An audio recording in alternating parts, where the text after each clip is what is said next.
Alright, welcome back to the best, aka my favorite 3-box combo video.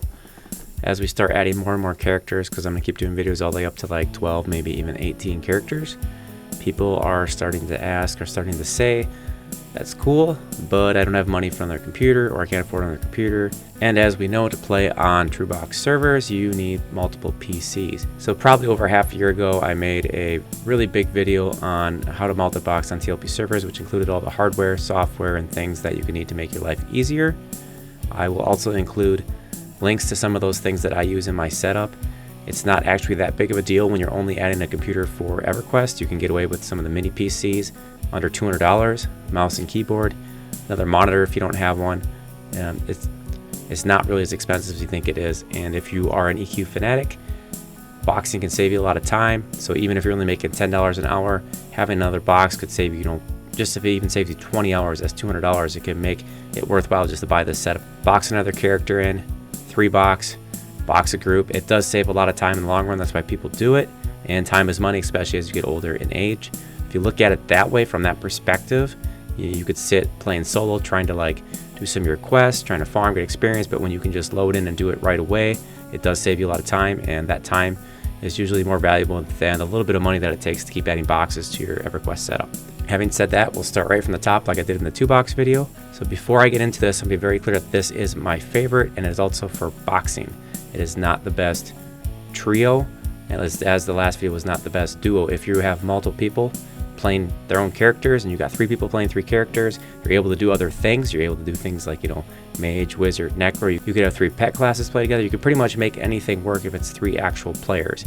But because boxing, you can't put complete focus on every single character. You want to automate the process as much as possible, which usually tends to be tank and spank. Having said that, my #1 favorite 3-box combo, adding on to the #1 favorite 2-box combo, which was the SK Shaman, is SK Shaman Monk. Now, depending on the era, the monks are usually really high DPS and very high DPS at the start, but they're up there in the DPS meters, and they tend to remain that way for quite a while. And most people on TLPs don't really make it that far to the end of the TLP. So that may change as the TLP progresses, but for the most part, SK Shaman, and if you don't like the monk, it could be a berserker. You could put pretty much any DPS class there. I tend to stick to melee because it's easier to handle, but I mean, any DPS class will work here. I try to keep it complementary.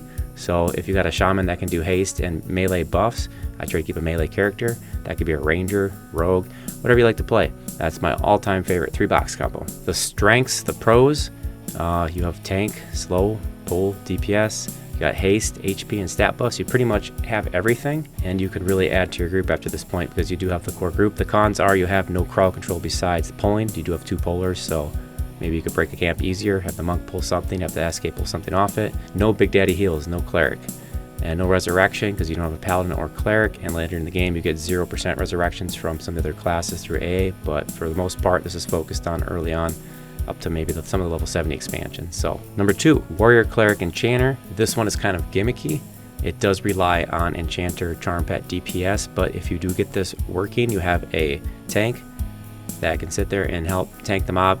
Your Enchanter pet will be extra DPS to that mob. If Charm breaks, and this is where it's really beneficial, if Charm breaks, the Warrior will sit there and continue to tank the mob that the Charm pet was fighting, and it won't anger the Enchanter. So all the Enchanter really has to do is focus on the pet that breaks, mez it, recharm it, send it back in. You got a really fully functional group. If something does happen, the Warrior and Cleric can usually handle it. You have the Cleric for resurrection. Warrior's got defensive abilities, so even if you got a big mean pet coming in fully hasted doing a lot of damage, you pop a defensive on the Warrior.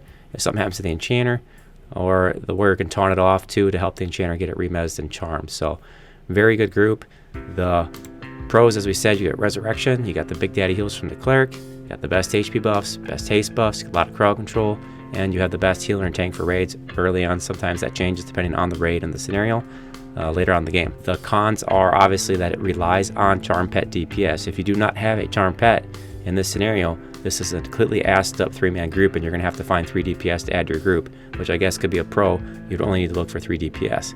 The Warrior can sometimes have problems with AoE aggro. I know that later on in Dawn you get Cyclone Blade, get Area Taunt, you get Rampage, which help a little bit with that. But for the most part, you're relying on Taunt and procs to try to get aggro, where something like an SK can just do a quick snare or spell. Paladin can do a group heal or a stun. That can be a problem. Hopefully not, because you're breaking the camps up right, and you do have CCs. So There's no Feign Death Polar, so you're really relying on the Enchanter to be able to crowd control. Number 3, we have the Enchanter, Cleric, and Bard. Now this is kind of a lazy thing. So the only thing I'll do with the Bard sometimes is if I'm like, say I'm playing a fire and I have a really high damage charmed pet that could really mess things up. I'll literally just put the Bard to play a single song to mez that pet, so if it does break, all the Enchanter has to do is first take care of the enemies you're fighting, and then it can go back and charm the pet at its leisure. The Bard mezzes are really slow, so as soon as you get that off, it'll be charmed back in action real quick. This adds an element of safety to an already dangerous gig doing the charm pet stuff. Some of the pros is that you got Big Daddy heals, you got CC from both Bard and Enchanter. Bard becomes good at pulling, especially later on when it gets Fading Memories, and you got HP mana regen to the max. One thing I didn't put on here is that you also get Bard speed, so it helps you travel around the world. Cons: no tank, and it relies on charm DPS, and then a blank spot because there's a lot of cons to this setup. It really is gimmicky, and it does rely a lot on the charm pet, which maybe you don't like. So some honorable mentions, perhaps. As I said, you can pretty much 3-box, you could go triple mage if you want and make it work. The way that I make these 3 boxes is so that you can actually group, kill some named, and actually have some sustainability control when you're doing fights. Help you a lot more and later in the game instead of some like 3-pack class gimmick. So you could do an Enchanter, Cleric, Mage. Mage is kind of working in the same way as the Bard or like a Warrior. The Mage pet should keep control of the enemy you're fighting, which would allow the Enchanter to just deal with the broken charm. Another alternative could be like a Warrior, Cleric, Beast Lord. With the Beast Lord, it's kind of like doing some of the Shaman abilities, but you got slow and you got some pet DPS, a little extra DPS.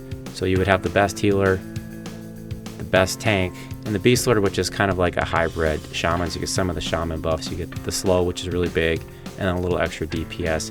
There's a ton of other alternatives you could make. These 3 have been really functional. And when I started making the 6-box, like the #1 pick here, this SK Shaman Monk, is pretty much like the core of every group that I make. You can play around with that because you got to look at the capabilities. What's the Shaman doing? Slowing and buffing. What's the SK doing?